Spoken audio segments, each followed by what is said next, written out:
Hello, everyone. A lot of familiar faces, a lot of familiar names. Good to see you. I see Scott and Diane. Diane, I don't see, are there cows in the background? There are. I grew up in a dairy and Diane loves cows, so we have something in common. And Scott is someone I'm working with on a book, and I see some other names here. Thanks for joining us today. In these uncertain times, there's something that all businesses need: more clients. And these are emotional times.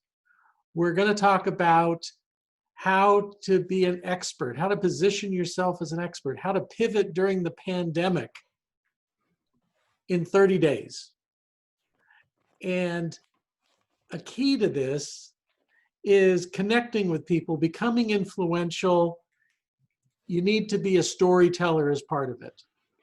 So I'll start with a story.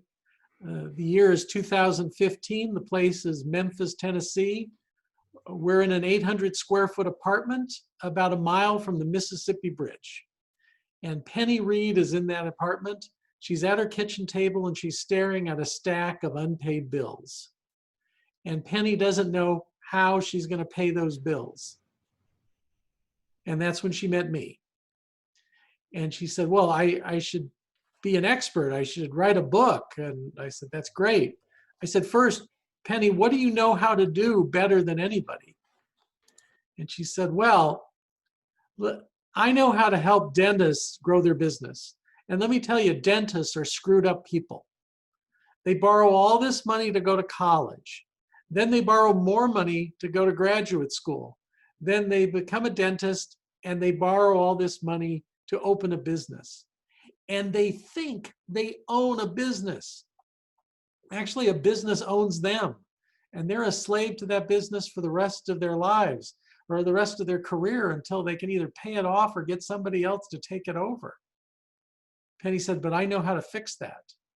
I know how to give them cash flow and time to enjoy life. And I said, well, bingo, Penny, we have a business model. There's something that a specific someone wants and you know how to give it to them. She goes, okay, great. So what's the plan? I write a book and we publish the book and then we get some publicity and I do some speeches and then people hear me speak and then they talk to me and they sign up. I go, oh no, that's not the plan at all. Here's the plan. Because you need cash now. You have a stack of bills on the kitchen table that need to get paid. I want you to make one phone call a day, one a day, like a vitamin. She goes, who am I going to call? I said, you're going to call people who book speakers to talk to dentists or dentists who might hire a consultant. She goes, oh, well, I'm going to run out of people to call in a week. And I said, no, you're not. There's a million of them and they're multiplying like rabbits. And while we're doing that, you work on the book. I said, she goes, what's the sexy, provocative title we're going to come up with for the book? I said, oh, I got it. She says, what is it? I said, are you ready? She goes, yeah. Growing your dental business. It's what they want. It's what you know how to do. It's plain and simple. It is a joy to be simple. 'Tis a gift to be simple. Let's be simple on things. So she goes, well, when I'm calling these people, I don't know how to sell. I said, oh, good. I won't have to untrain you then. She says, what do I do? I said, hey, I'm going to give you the script. I'm giving everybody on the call the script. Here's the script. If you would be open to a conversation about booking me to speak on my upcoming book, title, hers was Growing a Dental Business, that would be great. What if I have to leave a message? That's the message you leave. What if I send an email? That's the email you send. A LinkedIn notice, that's the LinkedIn notice you send. Well, what if it's to a dentist? Then if you'd be open to a conversation about hiring a consultant on the topic of my new book, Growing Your Dental Business, that would be great. If is a soft knock at the door. If is not, would you hire me?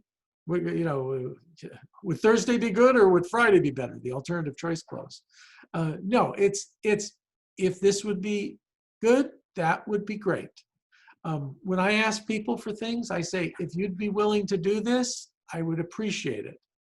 I'll also add sometimes, and if you can't, I certainly understand. I let people off the hook. You get a lot more with that, with the gentle if knock at the door. I'm going to fast forward in the story to 2 years later. Penny Reed is in her office. She's at her computer. She's got her QuickBooks bookkeeping program up, and she hits the print button for her end of the year P&L, profit and loss statement. Comes out of the computer, and it says, gross profit, $200,000, $100,000 consulting, $100,000 from speaking. This is how it works. This is how fast it can work. Penny, when she was in that 800 square foot apartment, it was a far cry from the 4,000 square foot home she used to share with her husband, who was her employer, who gave her all her client work. She started with no husband, no employer, no client work on this. She gave me permission to tell you this story today with 2 caveats. One, she said, don't make my ex-husband the villain of the story. He's not. We just didn't want to be married anymore. And 2, you can tell him now, when I hit the button last year, it was $280,000. So that's what's possible in all this. And there's a magic phrase in that story. And I told the story for a reason. If you've heard it before, I hope I told it better this time than the last time. I tell the story over and over again, not because I'm forgetful, but because I want you to remember it. The phrase is my upcoming book. That's the secret what we're going to talk about today. And her upcoming book was filled with her stories. I've got some hard news and some good news. The hard news is, no, the world does not need another cheesy business book filled with lots of advice. I know you're all brilliant. You have lots of great advice. There are 32 million books on Amazon for sale last time I checked. There's probably one with the advice that you have. But the good news is, and the prop I'm using is a puppet of Sigmund Freud. And it's just symbolized that humans are hardwired. Our brains are hardwired for stories. That's why I started with the Penny Reed story, to engage you in a story. When I did the rehearsal for this, my son Jordan, just finishing up college, he said, Dad, Sigmund Freud, the theories of Sigmund Freud have been widely discounted. I think you're talking about Carl Jung and Jungian archetypes. And I said, Jordan, thank you, shut up. I can't find a Carl Jung puppet, but I can find a Sigmund Freud puppet. So that's what we use today. It's just to create the mental link for you that this is how we do it. Okay, so this is a very pragmatic talk. I'm going to give you the things to do to pivot and be an expert in 30 days. And the first thing is write a blueprint for your upcoming book. Like Penny, you don't have to wait for the book to be published to leverage a book. You need to declare, I'm in California, so we say the universe. When I'm in the Midwest, I talk about God. When I'm in California, I have to say the universe. I'm bilingual. I can talk both languages. But the universe, you can declare to the universe, or you can tell every hog, dog, and frog that'll listen to you, you're writing a book, and it has a trifecta title. By a trifecta title, I mean it works as a speech title, it works as a book title, and they can get you at the URL. You can get the domain name. So for instance, I've written a book called Marketing with a Book. You can go to my website, Marketing with a Book. I give speeches all the time on marketing with a book. Mark LeBlanc, my business partner in Indie Books, Mark wrote Growing Your Business. He's given 1,000 talks on growing your business. There are 70,000 copies of the book, Growing Your Business, in the world. And you can reach him at mark@growingyourbusiness.com. So that's the tie-in on that. And did you know once you have the title and subtitle, you can create the cover of the book, a PDF cover of the book, to share about your upcoming book. So produce that cover. The final title of your book, the final cover doesn't have to be the one you start talking about. But an amazing thing happens when you have that cover of the book is you can use it on your website, talking about your upcoming book, creating some energy around it. If you would be interested in a conversation about booking me as a speaker on my upcoming book, it's a magic phrase. It also lets you interview people for your upcoming book. I have an upcoming book called Rainmaker Confidential. I'm interviewing rainmakers. I'm interviewing the heads of large professional service firms. And I'm asking them questions like, what are you going to decrease in the coming year when it comes to business development? What are you going to spend less on? What are you going to spend more on? What are you increasing? What's your best go-to strategy? I'm putting that out in my Forbes.com columns. I'm putting it out in my tips newsletter that I send out every week. And I'm putting it into the upcoming book that'll come out next year. And yes, I do have a book cover that I can share with people. It makes it more real for me, and it makes it more real for them when they see it. So that's another thing as you're pivoting on this. Pick your target audience and interview them for your upcoming book. Build relationships with them. It's called the Trojan Horse strategy.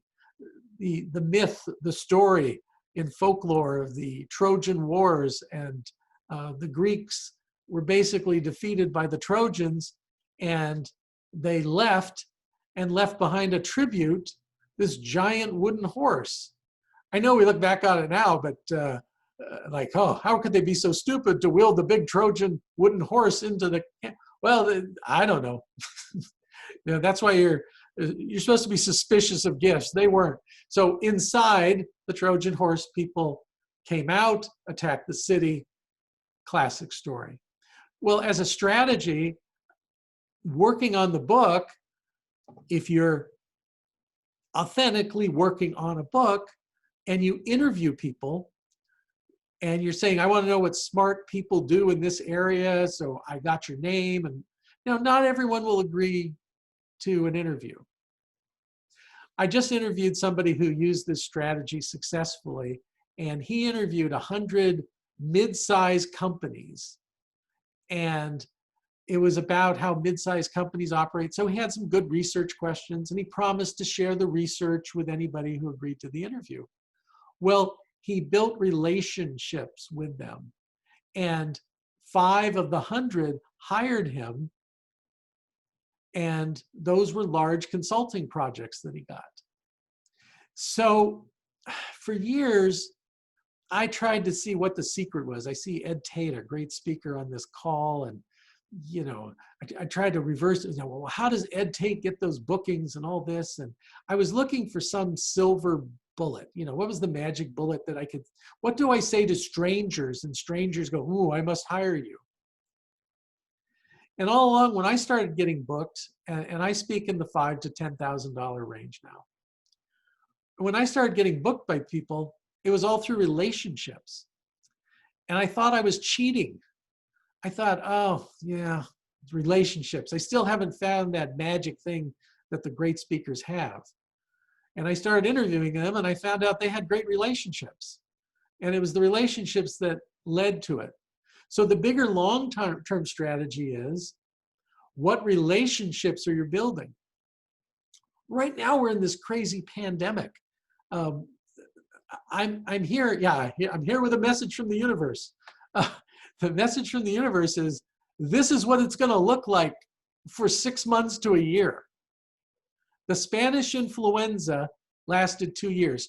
I am not a medical expert. I am not a doctor. I don't even play a doctor on TV. But I'm reading enough that I know that there's not going to be, meetings and going to ball games and football games until there's some vaccine and enough people take it and we feel safe with that. And I don't know if we're going to go back to hugging and kissing and handshaking either. In the interim, we all need clients. In these uncertain times, we need clients. So we need to use our relationships. Okay, so it's 30 days, I said. 30-day clock's running. Write 2 chapters of your book. You can write 2 chapters of a book. Let's say each of these chapters is 2,000 words. Think of it as 2 2,000-word essays. And post these to your LinkedIn page. Oh, by the way, you've revised your LinkedIn page, and your LinkedIn page says you're working on this book, and you can even use the artwork on the LinkedIn page. And you're publishing chapters or excerpts from your upcoming book as articles on your LinkedIn page. Because prospective clients are going to go to your LinkedIn page to check you out.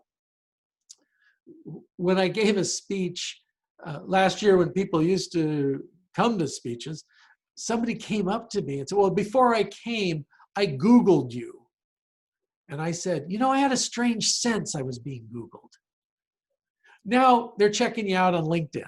They're going, you know, I LinkedIn you. I don't know what the verb form is this is going to be. You need to overhaul your LinkedIn page. That first little description of you at the top, you can add other positions. A position could be author and talk about your upcoming book.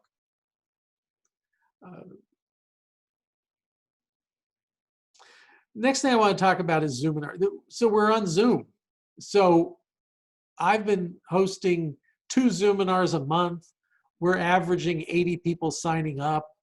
You know, about 40% show up. The other people want the recordings.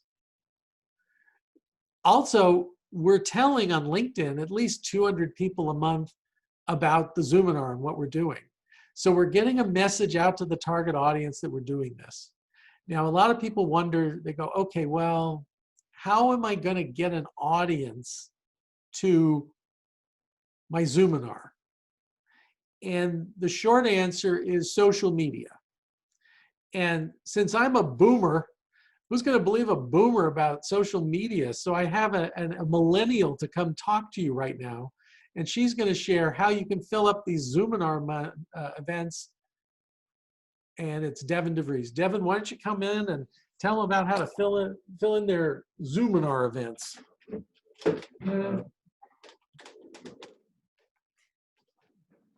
Hi. Thank you.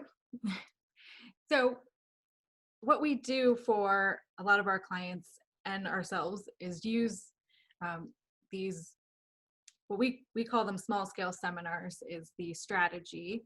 And right now we're doing them all virtually through Zoom. And the strategy is really key because, you know, we can trace over 80% of our clients back to the strategy. And we were able to develop it and really grow it by using LinkedIn to fill the rooms. So I'll tell you a quick story about one of our authors, Michael Haig. So Michael, fantastic guy, super expert in his field. He's a Hollywood script and storytelling expert.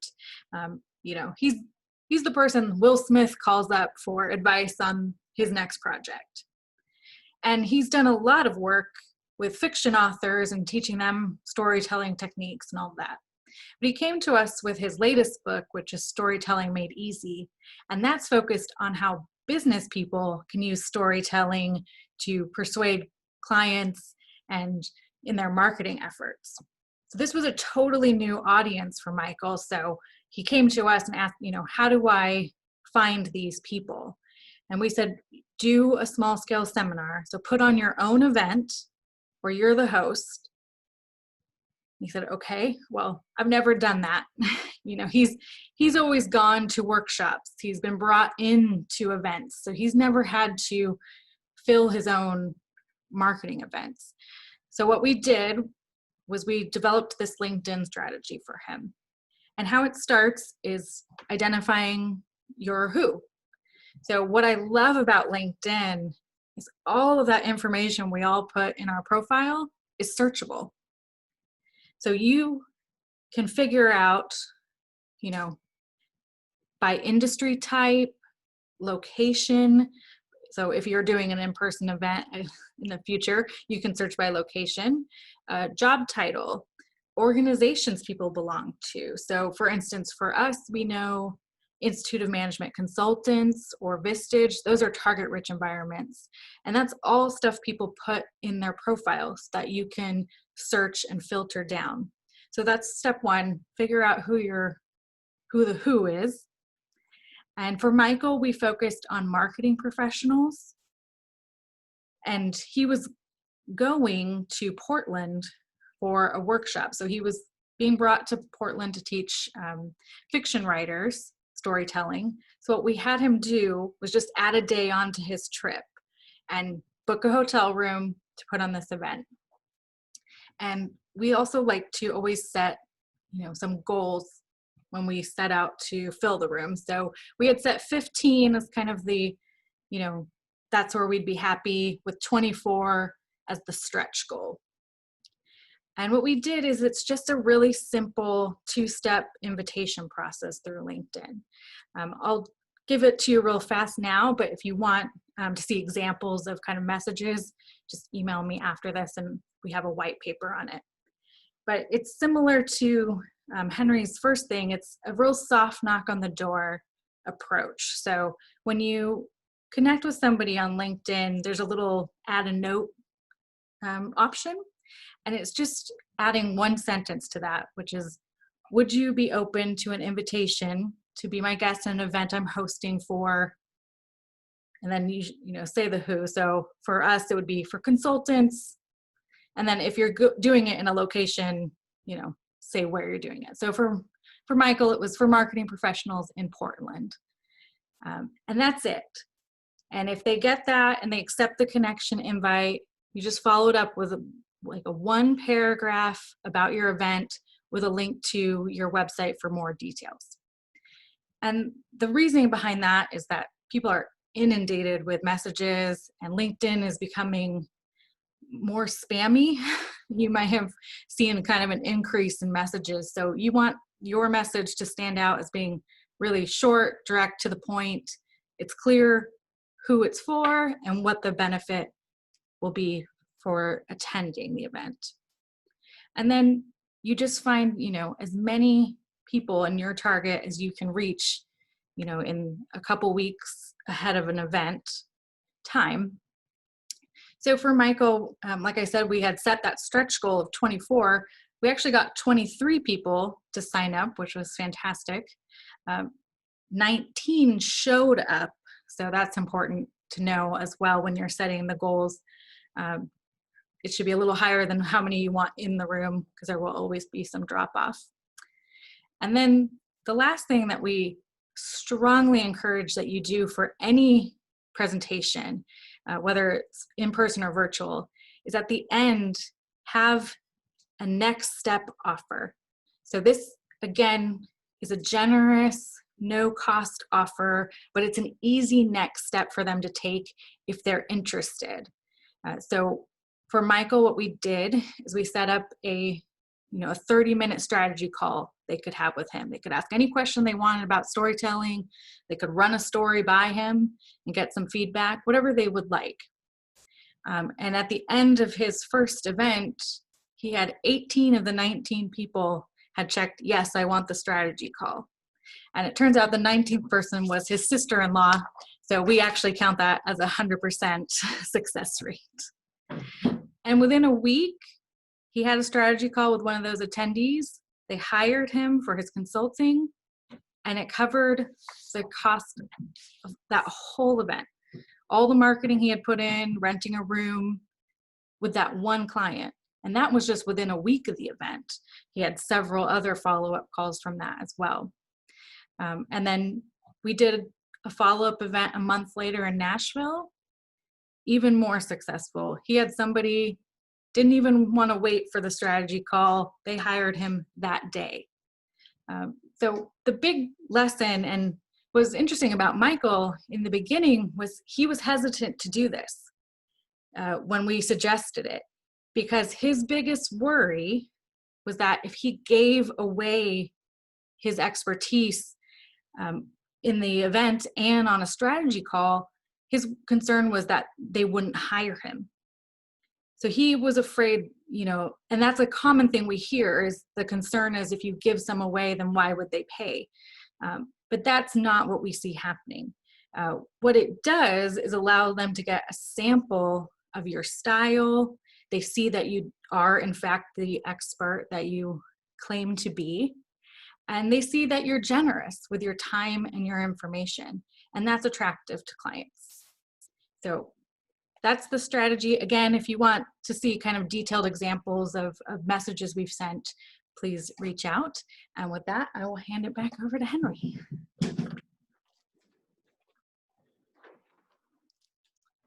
Thank you so much, Devin. So as you can probably tell, Indie Books International World Headquarters has moved into the house. We're under orders in California. The governor said we can't go back to our 900 square foot office where we broadcast from. So that's why we're wheeling chairs in and out at the dining room table. But I'm sure we're all there. We're all at that part of the world right now. So I mentioned I'm a Forbes.com columnist. I'm paid to write a weekly column on business development and rainmaking for Forbes. And a lot of interest in my columns in the last few months about how to pivot during the pandemic. Don't you dare quit prospecting. 4 ways to get sales during the pandemic. So I'm sharing a lot of information there for free. As I interview professionals and consultants, I have to share that most talk about their business in the same drab way. They are missing something that they all have, which is a hidden asset. And the hidden asset is their defining stories. You all have a hidden asset. You have taken clients from where they are right now to where they want to go. In Judy Carter's language, one of our authors, you've taken them from mess to success. Those are golden assets that you need to be sharing in your book chapters, in your Zoominars, in your speeches, in all that you do as you're pivoting on this. Because stories prove in less than 2 minutes that you have credibility. You can take somebody from where they are at problem stage to solution stage. So that's a hidden asset I want to encourage you to use. When I was writing my bestseller, How to Close a Deal Like Warren Buffett from McGraw-Hill, now in 5 languages, including Chinese, when I was writing that book, I discovered how Buffett is a master storyteller. And he uses these stories to engage people to sell businesses to him, to get media coverage, to help his shareholders understand what they're doing. So the power of story. So we need to do that. That's why I think being an author of a book, being a person who does small-scale seminars and on Zoom, and podcasts. I have to say, that's another thing to be an expert in 30 days. I just heard that there are over 1 million podcasts. I was pretty proud of the fact that I've been averaging being on 1 a week. So let's see, 12 down, I've got 900,000. Yeah, I got a lot to go. There's a lot of podcasts out there.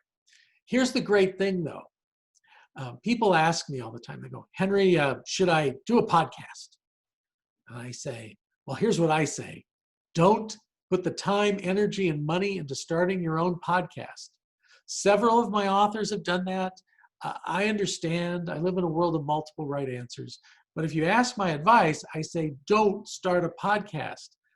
Spend that time, energy, and money getting on other people's podcasts, because the other people have assembled an audience.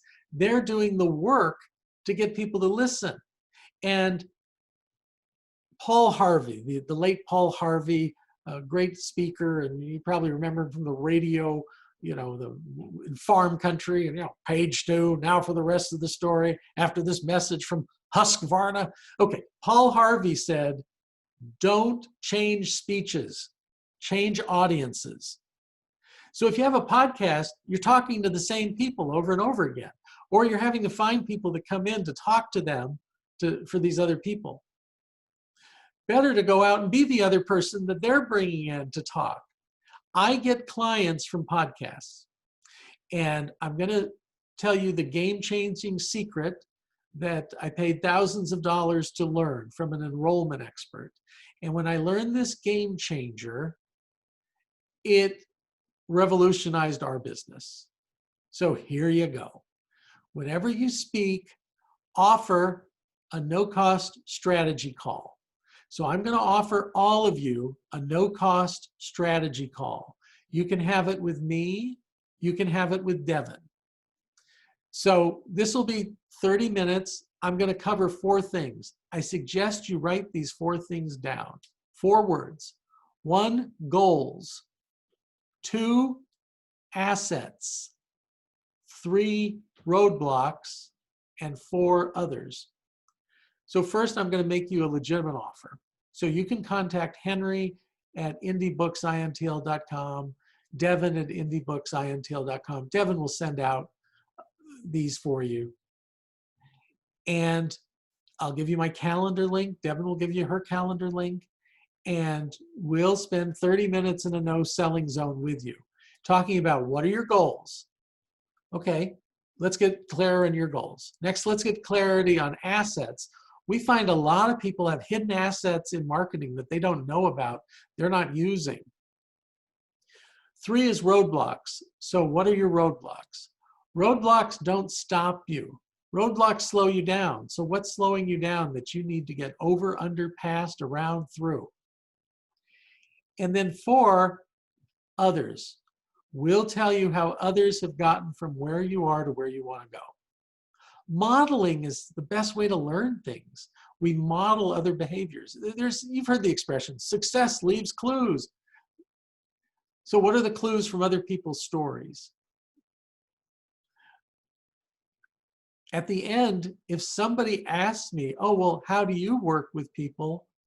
I say, thank you for asking, and I tell them. If they don't ask that question, I tell them I hope they have a great day and success. They're not a prospect. Prospects who are right fits ask you that question. Now, if you don't know how much something costs, how long it takes, what's needed, how do you know if you want it or not? So it's always wise to ask those questions of anybody. I think it's fear. Devin, you talked about fear. It's fear that, oh, somehow we're going to get into this long, protracted conversation with bear trap closes and alternative choices and all, you know. Do you want it in red or would blue be better? You know, it's like, no, it's just an honest conversation, and people need to know that. So that's a game changer for you. Think of what you offer or what you're going to be an expert on. You're going to want to have conversations. In my book, Client Attraction Chain Reaction, I studied how people sell things that cost 5 figures. Services for 5 figures, consulting for 5 figures. And it's much different than how you sell a $500 service like a pest control visit or something. It's really a transference of trust. People need to trust and vet you. One woman had been referred to me for doing a book, and she was in Kansas City, but was going to be in San Diego, where I live, for a conference. And she said, well, would you meet me at 5 o'clock at the hotel lobby bar? And so I said, sure. I came down and I talked to her for an hour. I went through those questions about her goals and her assets and the roadblocks and how others have done it. And at the end, she said, you're hired. And I said, nope, too soon. And she goes, what do you mean? I said, I'm just some guy you met in a bar. You need to get this in writing. Oh, well, yeah, I need to get writing. You need to vet me. You need to talk to some people who worked with me. Then he goes, yeah, that makes sense. I said, then you can make a decision if you want to hire me. So you don't want people hiring you too fast. And then we also don't want the people who take forever. I rather get to a quick no, not right fit, than the everlasting maybe. So, if I'm not a fit for you, I'm okay with that. That's the model. So I'm just modeling through that story what I want you to do. I want you to offer no-cost strategy calls. I want you to help people through their goals with whatever you are talking about. I see Diane, it might be owning a franchise. So what are your goals for owning a franchise? Oh, well, as far as owning a business, what assets do you have? Well, I ran this, I worked in my family business, I did that. Okay, you've got assets. Or you might lead them with some questions to show them that they do have some assets. Give people credit for doing what's right. I'm a big fan of Dale Carnegie and Dale Carnegie training. I depart with them at this point and I also depart with Sandler sales training, and I'm in the Sandler President's Club. Where I depart is, this is the stage where people want to go to pain. Let's take them to the pain. First you gotta hurt them before you can heal them. First you gotta, and what was that personally? And I've done this. I've had interviews with people like, well, if you don't do this program, what will happen? What if your biggest client called and said that they were terminating your agreement today? What would happen? Well, we'd have to make changes. Well, what kind of changes? Well, we have to lay people off. Well, what people would you have to lay off? Half the people. Would it be hard to hire them back when you grew again? Oh yeah. That's taking people to pain. You don't have to do that. Give them credit for their assets, what they've done right, and then ask the roadblock question. I used to try to show people how smart I was, and I would tell them what their roadblocks were. It's like all of you, everybody thinks they're unique, but they're only unique in God's eyes. You know that 95% of the people that you deal with are the same. We all think we're unique. So I quit telling people their roadblocks and just asked them. I got dumb and said, what are your roadblocks? I found that people are more familiar with their roadblocks than I will ever be. They live with their roadblocks. They know them intimately, and they'll tell you what their roadblocks are. Those are your clues on how you can help them. And then ask them the question, would you like to know how others have gotten from where you are to where you want to go? One of my mentors has been Patricia Fripp, first female president of the National Speakers Association, person who I've trained with in several instances. And Patricia's a mighty mite. She's not very tall, but she's powerful like dynamite. And she'll come into my bubble and she will ask me these point blank questions. And, if you were given a speech in front of the most important audience in your life, what story would you open your speech with? First time she asked that, I didn't have a good answer. Now today, I know that I might talk about the Penny story. Devin might start talking about the Michael story. What are your stories? Those are your assets. Tell them in 2 minutes, and they prove to people that you're a credible source. So that's what you're doing here. And there's just certain psychology. Remember, Sigmund, human brains are hardwired for 8 types of stories. Know what story you're telling. Want free information on the subject? Go to www.persuadewithastory.com. I wrote the book, Persuade with a Story. I'm hired to teach business leaders how to persuade with a story around the country. You can reach me at henry@persuadewithastory.com. Trifecta, do that. And that's what I want you to do. Some other things for being an expert in 30 days. That small scale seminar, the Zoominar, record it and put it on YouTube. I hear video is going to be very big. We are behind the curve on video. We need to get more things on YouTube. For the rainmaking discussion, I interviewed some Hall of Fame speakers. And one recently told me she's getting all her speaking gigs from people seeing her on YouTube. So that expression, I'm just somebody you met on the internet, is actually to your favor. You want to be somebody they meet on the internet. Did you know that YouTube is getting as many how-to searches as Google? Many people don't want to, how to fix the drain, read the Google article. They want to see the YouTube video. So what are short, under 2-minute videos you can do just from your stuff, and just label them with simple how to do this, and then have your contact information. Leave clues. Leave clues, leave breadcrumbs for people to find you. In 30 days, you can launch a national news release about your upcoming book and advice from your upcoming book. And that news release will be picked up in over 100 news sites. And it'll be creating links and breadcrumbs for people to find you on the subject. Also, you can put on your website or other materials that you've been quoted in these places that picked up your stuff. So you'd have some third-party media credibility there. Also, in 30 days, you can apply to give a TEDx talk. So there's a certain application process. One of our authors got booked in 30 days doing this. And well, with the pandemic, they're going to take that conference and make it virtual. She still gets a video of giving a TEDx talk. She can still drop the, oh, well, why don't you take a look at my TEDx talk on that? Oh, that's all this name dropping that we do. Oh, you know, I did a TEDx talk on that subject.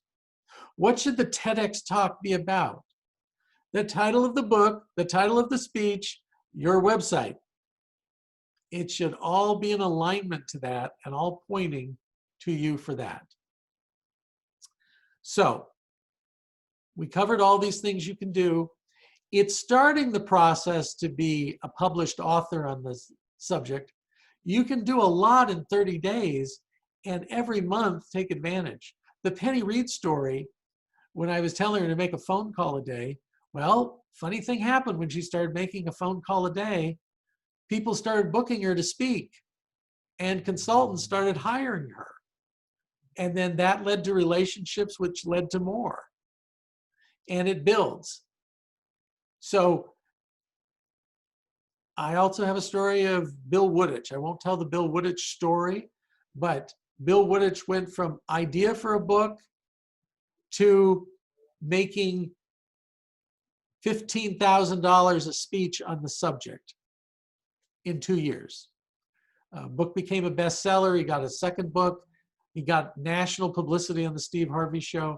All of this started from just taking the steps I talked about today. And publicity and speaking. Now, conferences are going virtual. Ed has spoken for me at a national conference. I've taken that conference this year virtual. And Malcolm Gladwell is speaking at our conference. Judy Carter, people we couldn't get in years before, now it was, oh, I can do this from my house. I'm there. And it's a lot easier for the people attending because they don't have to travel to Boston for 3 days. Now, I love clam chowder. I love Quincy Market, and I love to go see the Paul Revere statue, sure. But that costs a couple of $1,000s when I attend that conference. Now it's $200 to attend the conference. We're evolving with these conferences, the breakout rooms and other networking things. We're going to learn how to network more with the virtual conferences, and the virtual conferences need speakers. Some are paid, and some you waive your fee for the opportunity to be in front of a target-rich audience. Or in other cases, people are taking less. Some of our speakers for data points who were doing $10,000 keynotes are doing $5,000 keynotes virtually. I know for me, for some of my $5,000 talks, I've been doing 1,200 on Zoom. But let me tell you, I'd much rather get 1,200 and stay in my home in San Diego than fly to Atlanta for 3 days to get the 5,000 because of the opportunity cost of all that time I lose in travel. Now again, when we can travel again, I'm going to be out there. I love to travel. I love to be face to face with people. but I'm not going silent and I'm not going away quietly until then. So I'm speaking virtually. I'm doing my own events. The small scale seminar, best thing you can do, you control it. Okay. I'm going to open it up before I close. If there's anybody who wanted to raise a hand and ask a question, this is the opportunity to do that. I know I kind of like, oh, wow, all of a sudden, questions. I think I need to go to this view, Devin. There we go. So does anybody have a specific question they'd like me to address from all this, or Devin? You can also type it into the chat. That's fine too.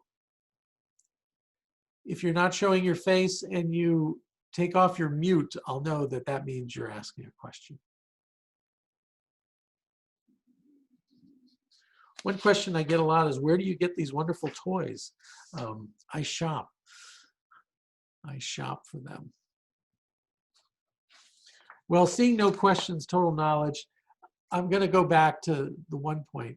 I want you telling all these stories and being a storyteller on people you've taken from mess to success. You make your clients the stars of the stories. But there's one story you need to tell.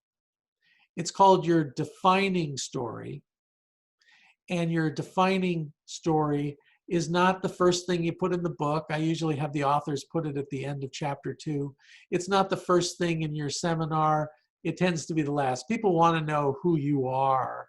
So I'm Henry DeVries. I run a company called Indie Books International. I work with consultants who want to attract high-paying clients by marketing with a book and a speech. In fact, in the last 10 years, I have helped ghostwrite, co-author, edit, publish more than 300 nonfiction business books.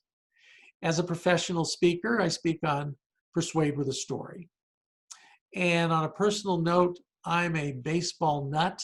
I have visited 43 Major League Baseball parks, and I've got 2 to go before I touch them all. And I'm very happy that baseball season is back, at least for a time being. We'll see how that goes. Now, that's not my defining story. That's my defining paragraph. If you want to learn more, this is a non-selling zone, but I guess if I can give a 30-second commercial, since we've got some people on. 3 times a year, I get together with a dozen authors. We're going to do it virtually this year, September 10th and 11th. And we work on a pragmatic plan for all these things we're talking about. And if you're interested in something like that, send an email. I'll send you an invitation with how it works. Okay. Your defining story is the story, how you got to where you are. And mine goes something like this. I'll never forget the day my business coach, Gary Hawk, took me out to a Chinese restaurant to ask about my exit strategy. Oh, I was so excited because I have an MBA. Finally, somebody asking me an MBA question. What's your exit strategy? And I said, well, Gary, my exit strategy is I'm going to grow this advertising and PR agency that I own. I'm going to grow it where it's running like a top. It's going to be $1 million agency. And then I'm going to find a strategic buyer, because what I want to do is train consultants and professionals how to attract more high-paying clients. And I've cracked the code on how to do it.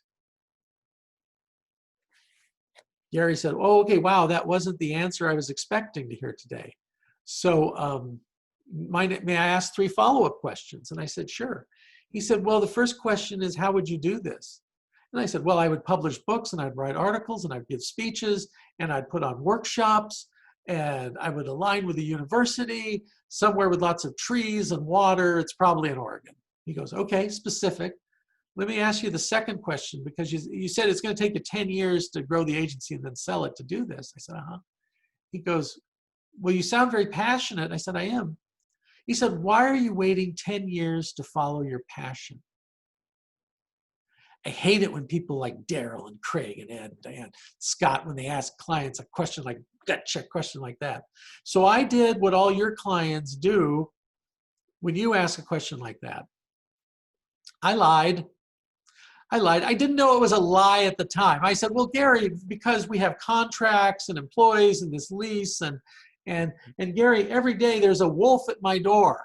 So there's a wolf at my door. Everybody needs to look at my wolf. There's a wolf at my door, and I have to get past this wolf to get into the office. By the way, I love this wolf. It comes with grandma already inside. So really, the lie was that was my fear talking.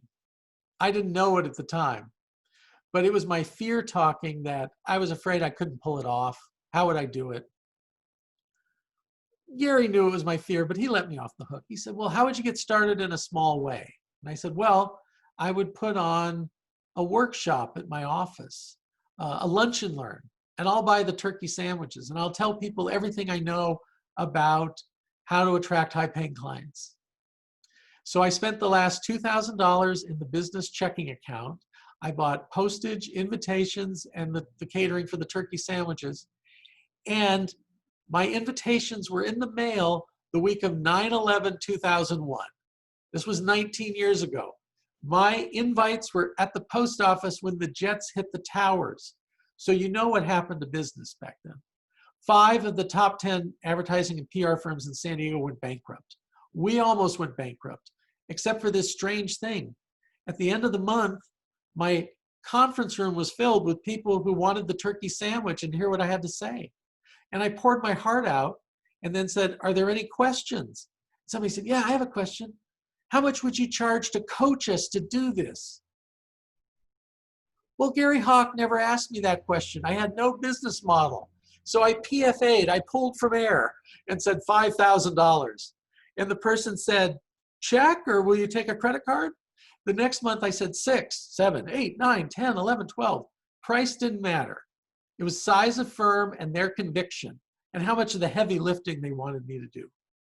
I found a home for the clients. I found a home for the employees, changed everything around. Since then, I've written 12 books on the subject. I'm now, hired by Forbes on the subject. I'm a paid professional speaker on the subject. It's a nice story about me, but it's really about you. So if you want to be an expert in 30 days, 3 questions, how would you do it? Well, I spelled it out. There's all these things you can do. They're all doable. I have many examples of people who've done it. Second question is, what are you waiting for? If this is your passion, why are you waiting for it? Why is it going to be better next year? Or better when the pandemic's over? Or better, maybe you need to get a running start on this for when things open up again. And the third question is, how would you get started in a small way? Well, I suggest you just send an email to Henry or Devin and ask for free 30 minutes on how would this work for you. No cost, no selling, no kidding. Same thing on the call. I want to thank everybody for their attention today, and I wish you well. And if we can be helpful to you, that would be awesome. Thanks, everybody. Bye-bye.